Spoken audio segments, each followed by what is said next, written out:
certain aspects of sniping. You cannot do it too much. So do it as much as you can. Put all your mind and body into it when you're training. Don't just go out to be training. Be quality training. Quality. All the instructors out there, if you just teach them to shoot, that will be into you. Because that's their lives of hostages. And lots of else around it. The entry team, they support the entry team. And for the military, pay attention to detail. The Corps is known for its pride, for all of its culture, turning great men into Marines. Men like Robert Darling, or the devil dog Daniel Daly, or even Chesty Puller. But whenever I think of the ultimate Marine, the greatest of all time, I think of Carlos Hathcock, one of the greatest marksmen, scout snipers, Marines in United States history. Carlos Hathcock terrorized the Viet Cong. He was so good at sneaking, they called him the White Feather Sniper. Let's dig more into this great Marine, this man. Carlos Norman Hathcock was born on May 20th, 1942, in Little Rock, Arkansas.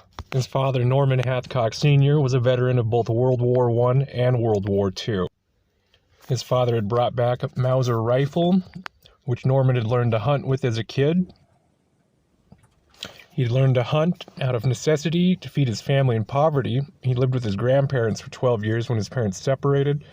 As a child, he was known to go into the woods with his .22 and pretend like he was hunting the Germans or the Japanese and dreamt of being a Marine. Although he was too young to enlist during the conflict in Korea, Hathcock trained his marksmanship skills as well as his physical fitness, and on his 17th birthday in 1959, joined the United States Marine Corps. Hathcock had married his wife, Josephine Bryan, November 10th, 1962, which also happens to be the Marine Corps birthday.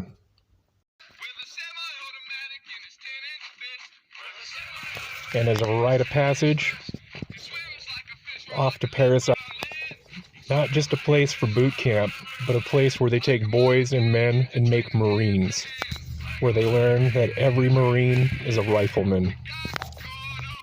Like all recruits, Hathcock would learn the traditions, pride, and what it takes for the discipline to become a member of the toughest infantry on the planet, and loved every second of it. Hathcock's original MOS was a military police officer in the Marine Corps. Hathcock had won multiple championships for shooting, set multiple records, and won the Wimbledon Cup in Camp Perry in 1965.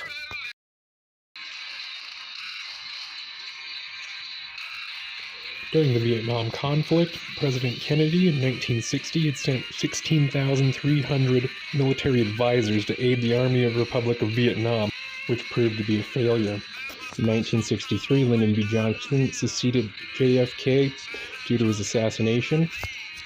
In 1964, the U.S. Congress passed a resolution that gave President Lyndon B. Johnson authority to increase military presence without a declaration of war, due to the controversial Gulf of Tonkin incident where U.S. ships were attacked by the Viet Cong.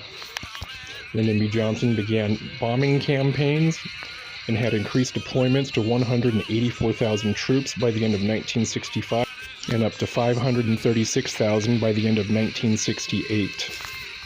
Of that group, 1966 was Carlos Hathcock. After Lyndon B. Johnson had authorized a large bombing campaign in the Vietnam theater, efforts with boots on the ground proved to be fruitless due to the guerrilla-style combat tactics the Viet Cong used, having a vast network of tunnels filled with enemy combatants known as tunnel rats.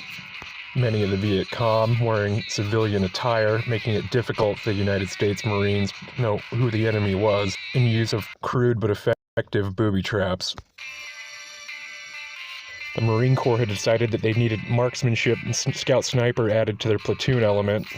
Marines able to scout the enemy in the land undetected and proved to have great marksmanship skills and assist the platoons in conventional warfare. And although he had deployed as a military police personnel for the Marine Corps, he would be tapped to serve as a scout sniper and go on to create a campaign of terror for the Viet Cong. Not only were his skills as an advanced marksman being used, but also Hathcock's ability to stalk, to become the predator, to prey on the Viet Cong, strike fear in their hearts.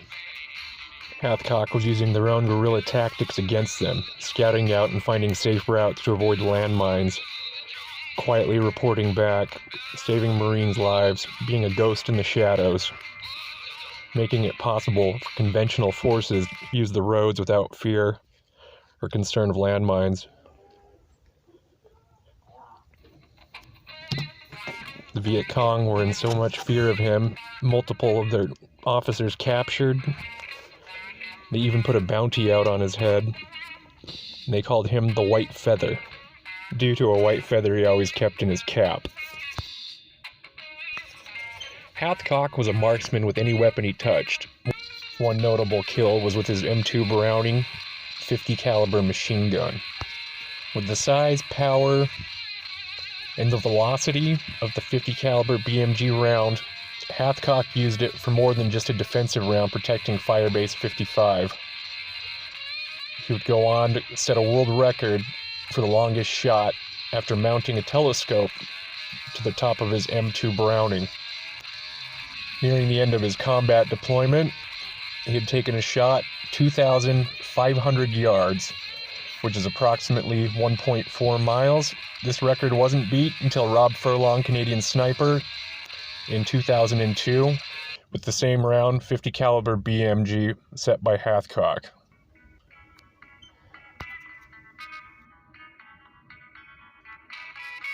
Hathcock had terrorized the Northern Vietnamese Army, or Viet Cong.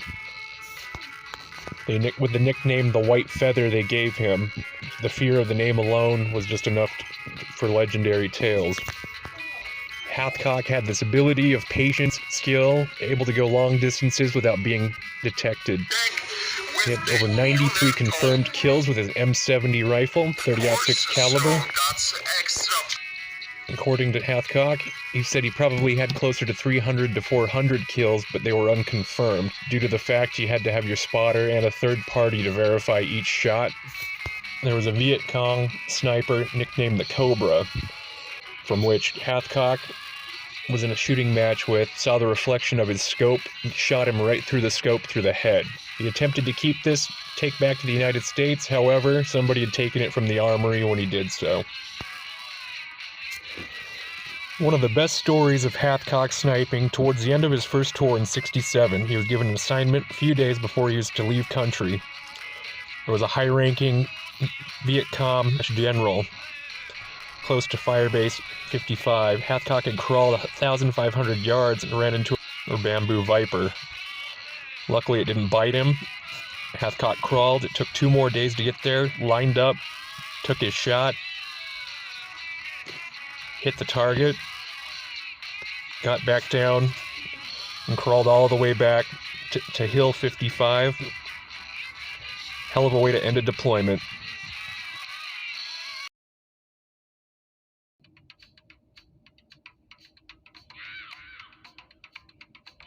In several interviews throughout after his career, Hathcock had stated that he had killed a Viet Cong platoon leader called the Apache Woman. She had a reputation of torturing United States Marines around the firebase at Hill 55, where there has been dispute and a lot of doubts raised in question of this.